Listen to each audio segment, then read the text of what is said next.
Bismillahirrahmanirrahim. Qala al-mu'allifu rahimahullahu ta'ala wa nafa'ana bi ulumihi ya rabbal alamin.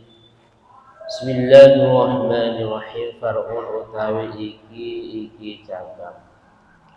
Lau masah lamun demik sapa wong atau menyentuh sapa wong kalban ing asu, ada seorang menyentuh anjing dakhila ma'in ing dalem banyu, dakhila ma'in ing dalem banyu kasirin kang akeh, kasirin kang akeh, mongko lam tanjus, mongko tidak najis,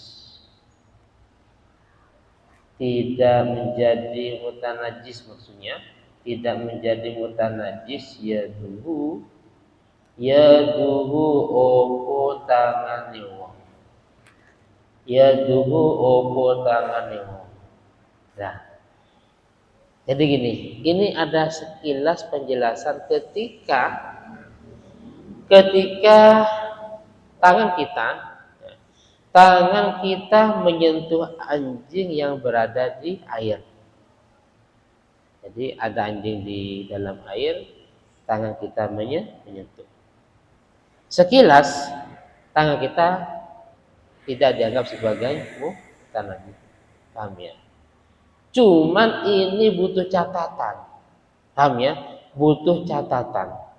Di sini ada sebuah komentar dalam I'anah yang mengutip dalam kitab Al-Bujairami, yang bagi taqyituhu bima idza uddal ma'u ha'ilan.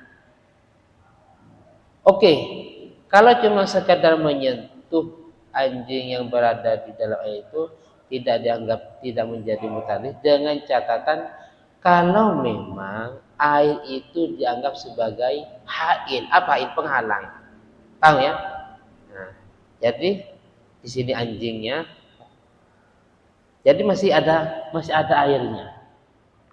Antara anjing dengan tangan itu dibatasi air. Paham? Beda hanya dengan sebuah permasalahan seperti ini. Bi khilafi ma law qabadah biyadihi ala nahwi rijlil kalbi dakhilal ma'i qabdan syadidan. Bedanya dengan permasalahan seperti ini, anjing di dalam air, tapi kita benar-benar menggenggamnya, qabdan syadidan, sehingga digambarkan bihaitsu la yabqa bainahu wa bainahu ma'un wala yuttaju illa tanjis, sehingga digambarkan karena menggenggam kakinya anjing umpamanya atau anggota yang lain, sehingga antara tangan dengan kaki tadi ini enggak ada air, memang murni apa? Memang murni pegang anjing. Paham ya? Jadi kalau sekilas dalam Fathul Mu'innya, ketika kita pegang anjing yang berada di dalam air itu tidak menyebabkan mutanajis. Ini ada catatan. Artinya apa? Antara tangan dengan anjing itu ada penghalang air. Paham? Ada penghalang.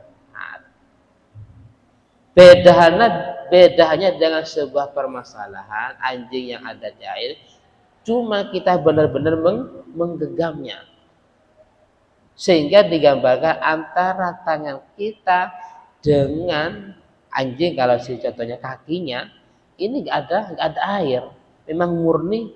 Nah, sehingga dengan penjelasan seperti itu, nah ini ada sebuah penjelasan. Qala Sinmim, Ibnu Qasim menyampaikan seperti ini. Tawahhama ba'duhu. Ada sebagian orang salah faham dengan Fathul Mu'in tadi. Kalau itu dianggap sebagai tidak mutanajis, padahal itu menyentuh najis. Tanya, kok bisa sih tangan menyentuh anjing itu tidak mutanajis, padahal menyentuh najis? Kok bisa? Itu kan orang salah paham, sehingga perlu dijelaskan ini. Kalau dianggap itu tidak mutanajis dengan menyentuh anjing, oh berarti setelah itu dia sholatnya sah. Paham ya? Nah, ini ada sebuah penjelasan seperti ini. Tawahhama ba'dhum, ada sebagian yang salah paham dari penjelasan tadi, dari penjelasan dianggap tidak mutanajis dengan sebab menyentuh anjing di dalam air yang banyak. Salah paham berarti ya sholatnya sah. Dan itu dianggap sebuah khata'un, sebuah kesalahan. Nah, paham ya? Kalau dianggap tidak mutanajis dengan sebab menyentuh anjing di dalam air yang banyak, terus berarti nanti sholatnya sah. Itu ya keliru. Kenapa kok keliru? Karena li'annau masun lin najasati. Karena itu menyentuh najis. Sehingga tadi diarahkan yang tidak mutanajis kalau memang ada pembatas antara tangan kita dengan anjing itu ada air. Tidak menyentuh langsung. Apalagi sampai menggenggamnya. Nah, ini banyak perbandingan. Lah itu keliru. Wong itu menyentuh najis.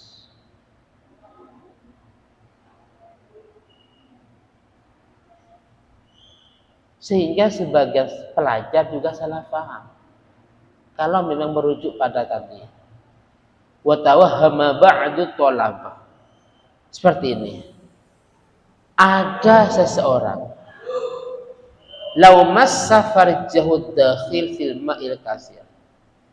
Ada orang punya wudu terus di dalam air menyentuh farjinya. Terus kalau dianggap la yantaqidu wudu'uhu, paham ya? Ada orang punya wudu di dalam air menyentuh farjinya. Kalau dianggap wudunya tidak batal, terus sholatnya sah, itu juga dianggap sebuah pemahaman yang salah. Wa huwa khata'un. Kenapa?